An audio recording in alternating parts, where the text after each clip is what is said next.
हाय, hello, नमस्कार. मला आज ब्लाऊज शिवायचे होते कस्टमरचे, तर मी म्हटलं चला आज फुल व्हिडिओ एखादा बनवूत.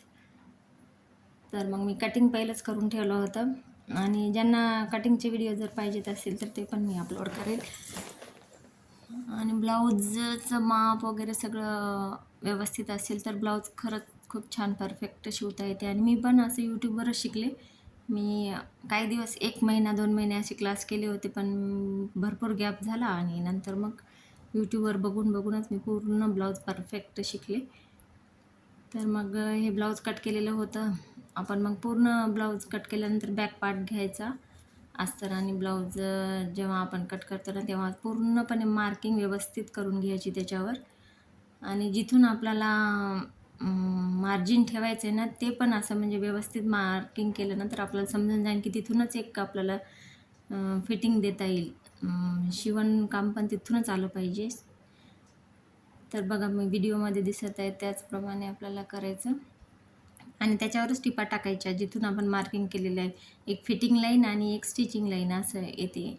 म्हणजे एक मार्जिन आपण सोडलेलं असते पाव इंच किंवा अर्धा इंच आपल्या मनाने. तर मग पूर्ण जोडून घ्यायचं बॅक पार्ट. मी पहिल्यांदा बॅक पार्ट कोणताही पार्ट आपल्याला जे इझी जाईल ते शिवायचा. मी पूर्ण शिवून घ्यायले मग मागचा पाठीमागचा भाग जोडून घ्यायचा पूर्ण अस्तरला आणि एक्स्ट्राचा जे कपडा आहे ते पूर्ण कट करून घ्यायचा.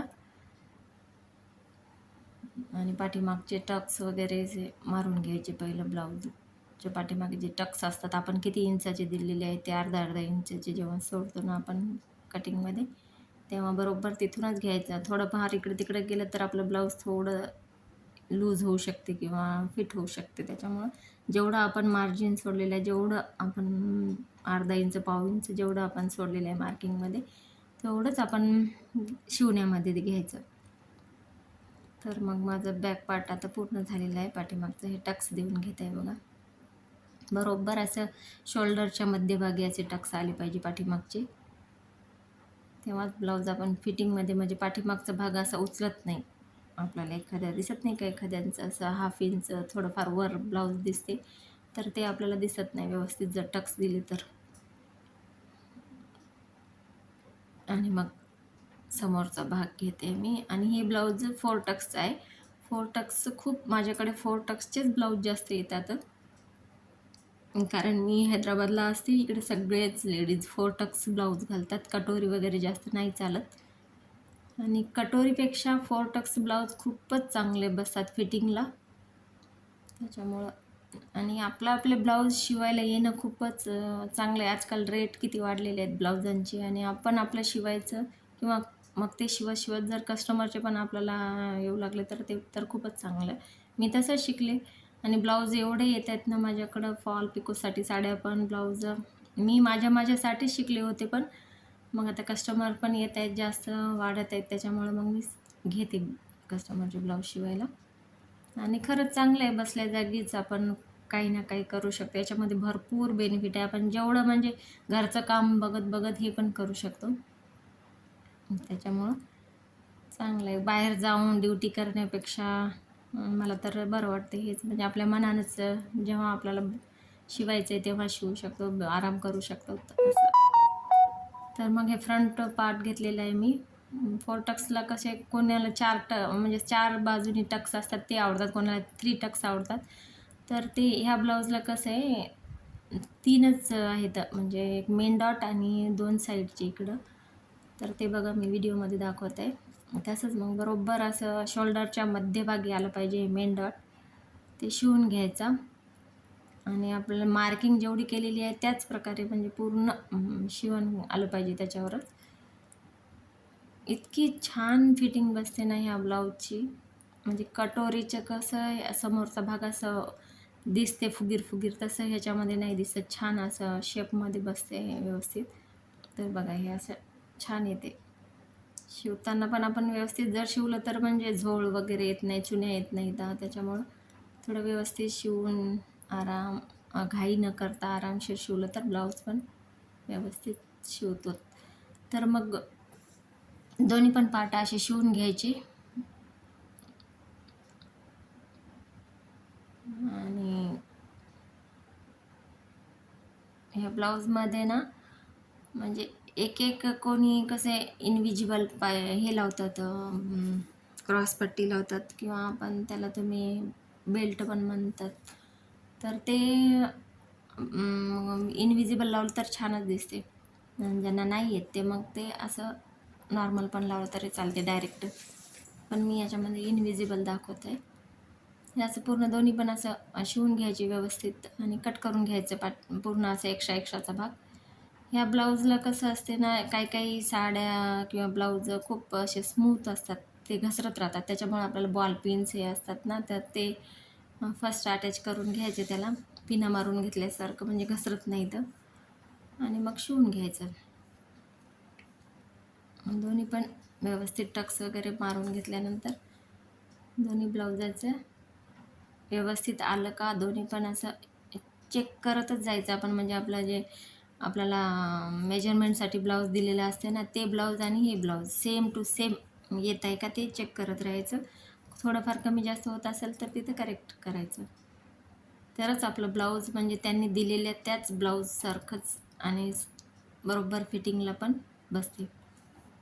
त्याच्यामुळे हे बघा, 4 टक्सचे कसं मेन डॉट हे शिवून घ्यायचा आणि त्याच्यानंतर हे साईडचे 2 डॉट असतात ते शिवायचे. या ब्लाऊजला 3च डॉट असल्यामुळं मला 3च कस्टमरच्या चॉईसनुसार. तर आपले हे समोरचा भाग आता टक्स मारून झालेला आहे. मग क्रॉसपट्टी कशी जोडायची ते बघायचं. हे असं व्यवस्थित चेक करून घ्यायचं आपल्याला करेक्ट आहे का दोन्ही साईडची. आणि क्रॉसपट्टी जोडताना सगळ्यांच्या वेगवेगळ्या पद्धती असतात. मी काय करते, मी पण म्हणजे असं खूप जणांचे व्हिडिओ बघून बघून मला जे सोपं वाटेल, मला जे ह्या पद्धत सोपी वाटत आहे गड्या, मग मी तेच प्रॅक्टिस करून शिवले. तर काय करायचं, मेन पार्ट आपला खालच्या साईडनं असला पाहिजे आणि उलटा पार्ट असं वरच्या साईडनं, आणि त्याच्यावर एक क्रॉसपट्टीचं हे असे दोन आपल्याला घ्यावं लागतात क्रॉसपट्टीचे 2-2, म्हणजे अस्तराचे 2 आणि मेन फॅब्रिकचं 1 असं घ्यायची क्रॉसपट्टी कट करून. तर ते मेन वरचा जे असते ना त्याला जोडून घ्यायचं, म्हणजे अस्तराचं क्रॉसपट्टी ती पट्टी म्हणजे त्याला जोडून घ्यायची आणि एक खालून अस्तर असते ते एक सिंगल ठेवायचं. तर हे इनविजिबल म्हणजे आपल्याला दिसत नाही, त्याच्यामध्ये बघा मी कसं करते ते. हे सगळ्यात सोपी पद्धत वाटते मला, म्हणून मी असंच शिवते. डबल डबल डबल आपल्याला मारायची काही हेच नाही, म्हणजे असे दिसत नाही काय बाहेर आपले शिवण त्याच्यामध्ये. त्याच्यामुळं व्यवस्थित शिवलं का आपल्याला फिनिशिंग पण चांगली देता आली तर कस्टमरला पण आवडते आणि कस्टमर पण आपले वाढतात.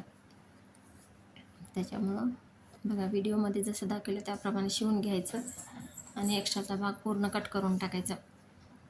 आणि ही अस्तराची एक क्रॉस बेल्ट आणि खालचा आपण जे अस्तर आणि ब्लाऊज मेन पार्ट जे शिवलेलं होतं ना ते घ्यायचं. ते वरतून आलं पाहिजे आणि जे अस्तर आहे ना ते खालच्या साईडने गेलं पाहिजे.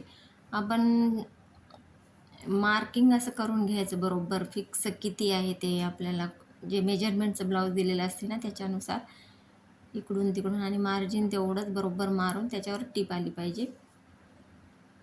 तर मी इथं बघा कशा पद्धतीने जोडून घेते.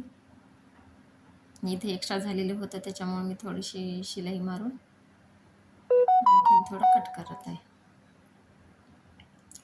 थोडं एक्स्ट्राच ठेवायचं, म्हणजे कसं आपल्याला कट करून टाकता येतो तो भाग. आणि जेव्हा आपण बरोबर कट टू कट घेतलं तर मग ते कमी जास्त होऊ शकते, कमी पडते मेन पार्ट पण, मग ते फॅब्रिक उरत नाही ना आपल्याकडं, मग ते प्रॉब्लेम येतात.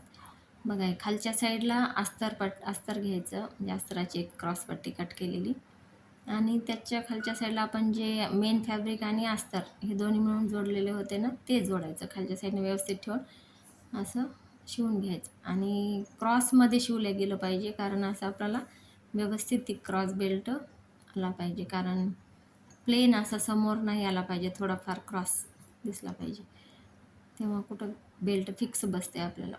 आणि मग हे असं उलटं करून ते सगळं मध्ये टाकून ब्लाऊज फोल्ड करून त्याच्यामध्ये असं उलटं करून बरोबर आपण जेवढं मार्जिन सोडलं होतं का तेवढ्याच त्याच्यावरच टिप आली पाहिजे असं शिवून घ्यायचं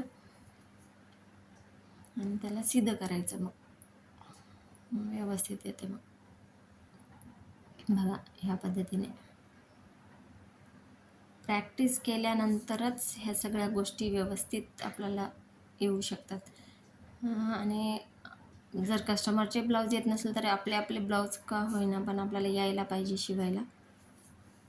आणि आपल्याच ब्लाऊजावर मेन म्हटलं तर प्रॅक्टिस केलं तर खूप चांगलं, म्हणजे कसं हात आपला बसून जातो आणि व्यवस्थित शिवण्या येते ब्लाऊज. दुसऱ्यांचं घेतलं समजा तर चुकू शकत नाही, इकडे तिकडं कुठं येत नाही असं काही फॉल्ट. त्याच्यामुळं प्रॅक्टिस खूप इम्पॉर्टंट आहे. हे व्यवस्थित असं दोन्ही पण मॅच होतात का आणि खालची क्रॉसपट्टी पण छोटी मोठी होत नाही ना, मग ते बरोबर असं माप घेऊच मी तर शिवते. तुम्ही पण असंच करा, म्हणजे कसं व्यवस्थित बरोबर येते फिटिंगला वगैरे, कमी जास्त होत नाही कुठेही. त्याच्यामुळे हे सगळं शिवून घ्यायचं.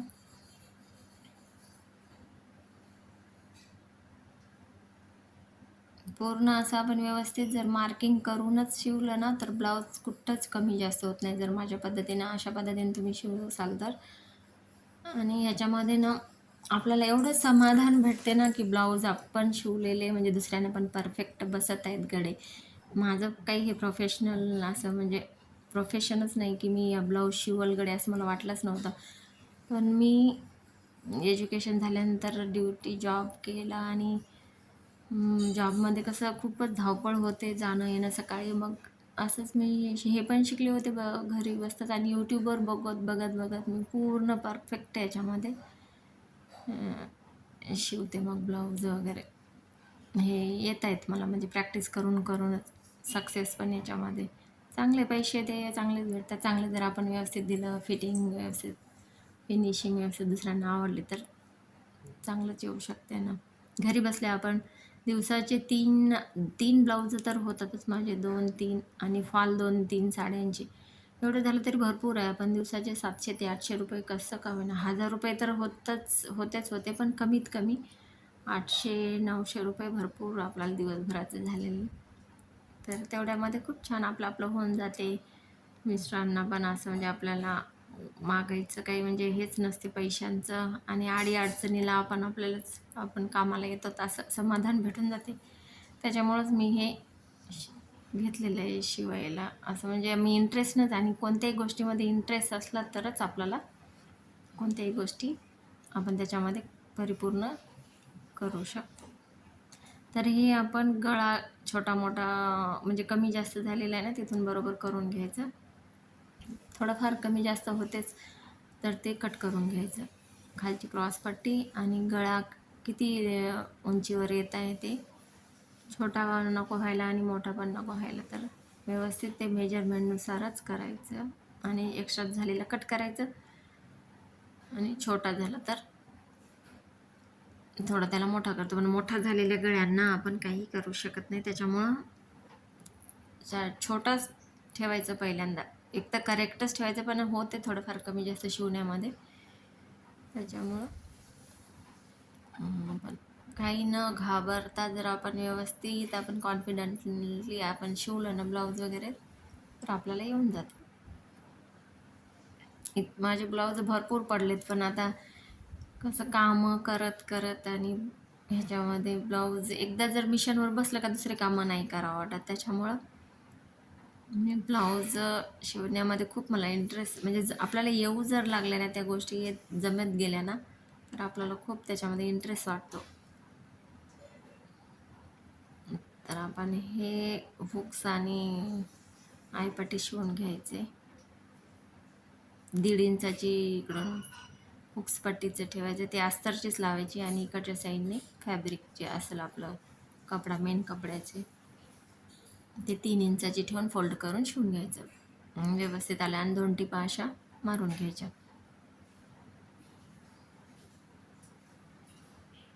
माझी खूप पुराणी मशीन आहे, पण एवढे मशीन ही चालते चांगली.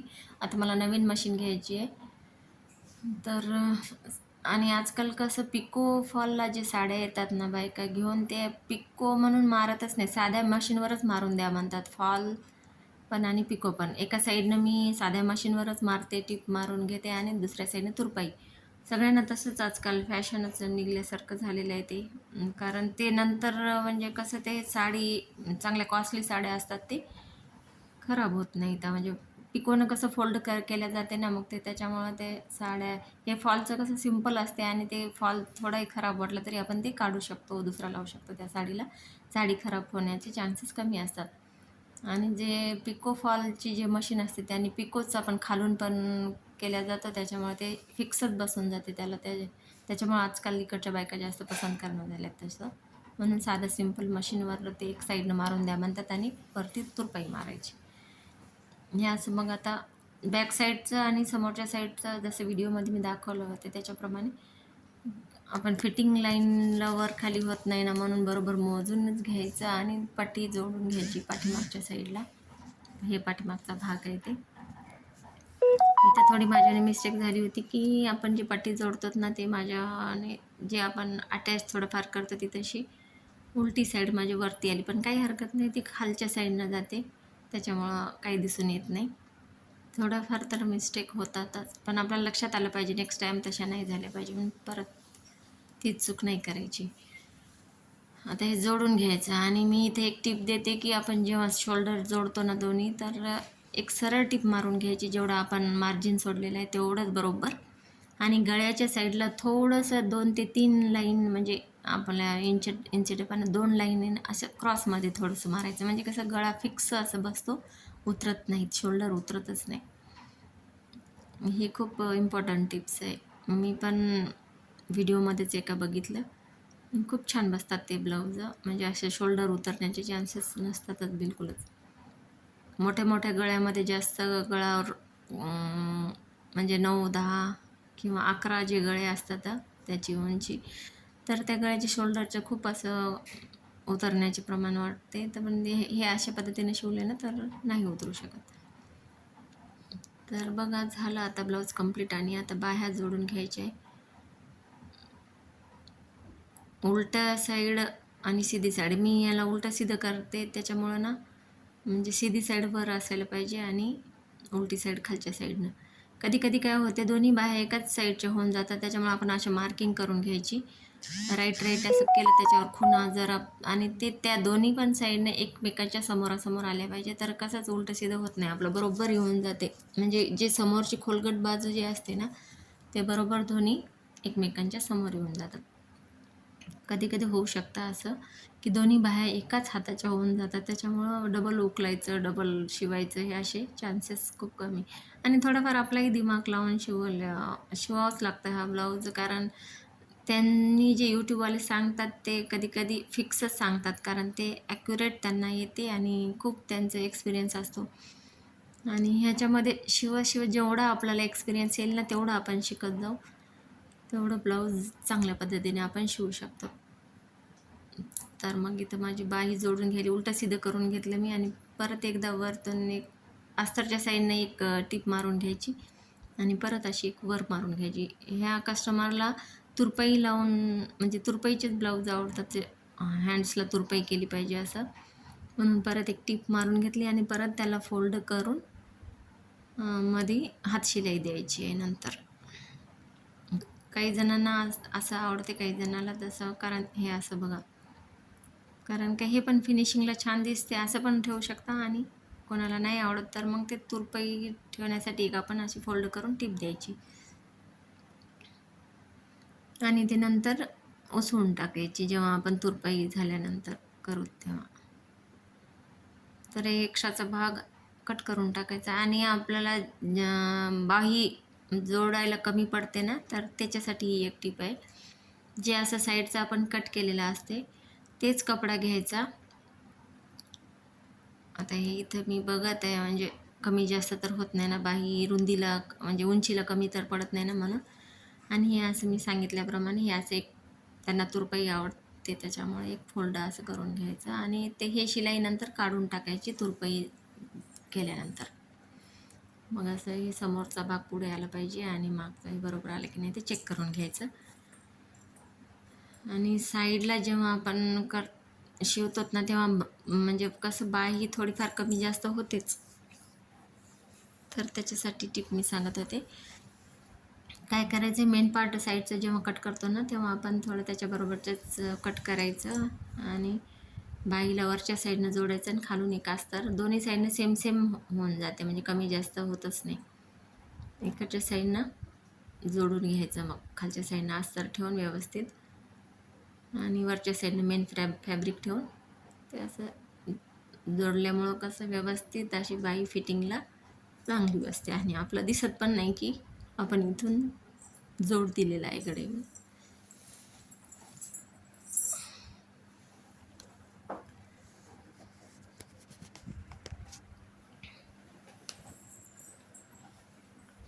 तरी तशी मी व्यवस्थित असं शिवून घेत आहे आणि दाब टीप एक द्यायची कंपल्सरी, कारण क्लॉथ मग इकडं तिकडं हालत नाही आणि असं निसटून येण्याचा प्रॉब्लेम पण नाही होत. कधी कधी आपण जॉईन केल्यानंतर थोडं फॅब्रिक असं बाहेर दिसायला लागतं, कधी बाहेर उसवल्यासारखं होते, ते होत नाही. मग असं दोन्ही पण बाह्या अशा बरोबर जोडून घ्यायच्या, शिवून घ्यायच्या म्हणजे. आणि किती झालं ते आपण प्रत्येक वेळेस असं चेक करत जायचं की करेक्टच झालेलं आहे का कमी जास्त झालेलं आहे, मग थोडंफार करेक्ट करून घ्यायचं. हे अशी बाही आपण आता त्याला जोडून घ्यायचं. पुढचा भाग कोणता आणि मागचा भाग कोणता हे आपण असं राईट करून घ्यायचं. त्याच भागाला मग समोर जे डाऊन भाग आपण मेन मेन अस्तर आणि ते हे असते ना ब्लाऊज पीसचा समोरचा जो भाग असतो ना त्याला पण आपण एक राईट करून घ्यायचं, टिक मार्क करून घ्यायचे आणि या बाहीला पण मग ते आणि ते भाग बरोबर आला पाहिजे समोरूनच. हे असे आपल्याला एक खून करून घ्यायचे, म्हणजे आपल्याला समजलं पाहिजे की ही बाई मागची आहे, ही बाई समोरून आली पाहिजे. तर व्यवस्थित असं जोडून घ्यायचं, कमी जास्त होऊ दे. आपण जे मार्किंग केलेलं आहे ना त्याच मार्किंगवर यायला पाहिजे, कारण मग फिटिंगला प्रॉब्लेम येत नाही. 2-2 टिपा मारून घ्यायच्या, म्हणजे एक एक फिटिंग लाईन आणि दुसरी साईडला पण असं होण्याचे चान्सेस खूप कमी असतात. तर हे झालं आता आपलं एक बाई जोडून. आता दुसरी बाई त्याच पद्धतीने जोडून घ्यायची. माझे असे भरपूर मी कट केलेले आहेत ब्लाऊज आणि व्हिडिओ काढायचा खूप कंटाळा येते. शूट करा, परत ते अपलोड करा. मला तर खूप पण इंटरेस्ट पण वाटते की मी हे पण मला खूप आवड आहे याच्यामध्ये की यूट्यूबवर मी व्हिडिओ टाकावं. पहिलं खूप विचार करत होते टाकावं का नाही, अपलोड करावं का नाही. मग जाऊ द्या म्हटलं, एक डेअरिंग तर करून बघायची, म्हणजे सुरुवात तर करायची. काही ना व्ह्यूज येवो अथवा नाही येवो, आपल्याला शिकायला तर भेटतं त्याच्यामधून आणि छान वाटतं की आपल्याला काही येते तर त्याचा फायदा दुसऱ्याला झाला तर चांगलंच आहे. तर हे दोन्ही बाह्या आपण अशा जोडून घ्यायच्या आणि शोल्डर आपलं किती आहे ते मेजरमेंट ब्लाऊजला किती आहे आणि आपण याच्यामध्ये पण तेवढंच आलं पाहिजे शिवण्यामध्ये. ते पण एकदा चेक करायचं की बरोबर आलेलं आहे का म्हणून. मग आता बाहीचे फिटिंग लाईन आणि मुंड्याची फिटिंग लाईन आणि कमरेची फिटिंग लाईन ही अशा व्यवस्थित आपण मार्किंग करून घ्यायचं आणि मग टिप देऊन घ्यायची.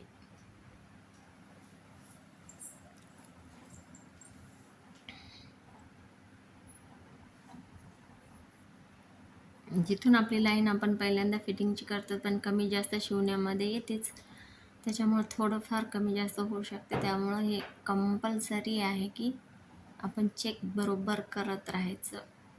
घडी घडी चेक केल्यामुळं कसं बरोबर ब्लाऊज फिक्स येतो. दंडघेर आणि ही मुंड्याची लाईन वगैरे, तर तिथूनच एक टिप मारून घ्यायची. खाली पण प्लस चिन्ह येण्यासाठी हे दोन्ही असे बरोबर जोडून घ्यायचं. तरच ते आपल्याला बरोबर खाली प्लसचं चिन्ह येते. म्हणजे एकमेकांवर ठेवून बरोबर कमी जास्त थोडंफार करून मार्किंग करून घ्यायचे आपलं त्या मेजरमेंटचं ब्लाऊज आणि फिटिंग किती आहे काय नाही. पहिलं मार्किंग केलेलंच असतं, पण तरी पण शिवण्यामध्ये किती कमी जास्त थोडंफार होऊ शकते. त्याच्यामुळं ते परत एकदा असं करून घ्यायचे. टिपा असं मार्किंग करून घेतल्यामुळं आपल्याला बरोबर समजतं काय इथून इथून आहे गडे म्हणून, आणि तिथूनच मग बरोबर अशी टीप सरळ यायला पाहिजे.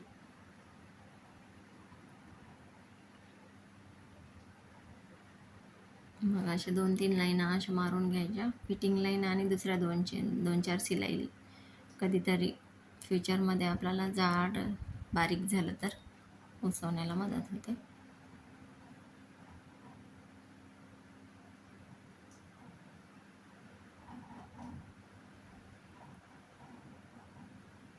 झालं माझं ब्लाऊज शिवून. आता नंतर या ब्लाऊजला मला पायपिंग लावायची. मग पायपिंग कोणत्या पद्धतीने मी कशी लावते, माझी सोपी पद्धत, हे पण मी तुम्हाला या दुसऱ्या नेक्स्ट व्हिडिओमध्ये सांगेन. जर व्हिडिओ आवडला असेल तर लाईक अँड शेअर, सबस्क्राईब करत राहा. असे नवीन नवीन व्हिडिओ बघण्यासाठी मी खूप सोप्या पद्धतीने ब्लाऊज कसं शिवायचे ते सांगते. भरपूर असे ज्याची त्याची पद्धत भरपूर वेगळी असते, पण एकदम सिंपल आणि समजेल अशी पद्धत माझी आहे.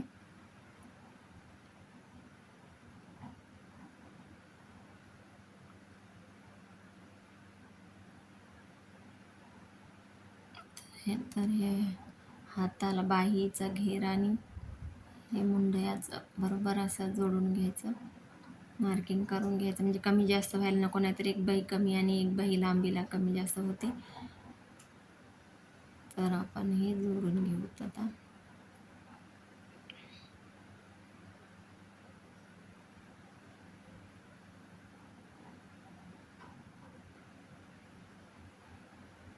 थोडंफार कमी जास्त होते तर आपण ते व्यवस्थित करून घ्यायचं. परत उकलायचं ब्लाऊज आणि थोडं टीप वरतून मारून घ्यायची. त्याच्यामध्ये शिलाईमध्ये थोडाफार कपडा कमी जास्त होऊ शकतो, पण ते व्यवस्थितच यायसाठी. नाही तर मग ते तसं शिवलं तर ते चांगलं नाही दिसत. कधी अशा फिट होते ब्लाऊज, तर कधी असं टाईट वाटते आपल्याला खिचल्यासारखं.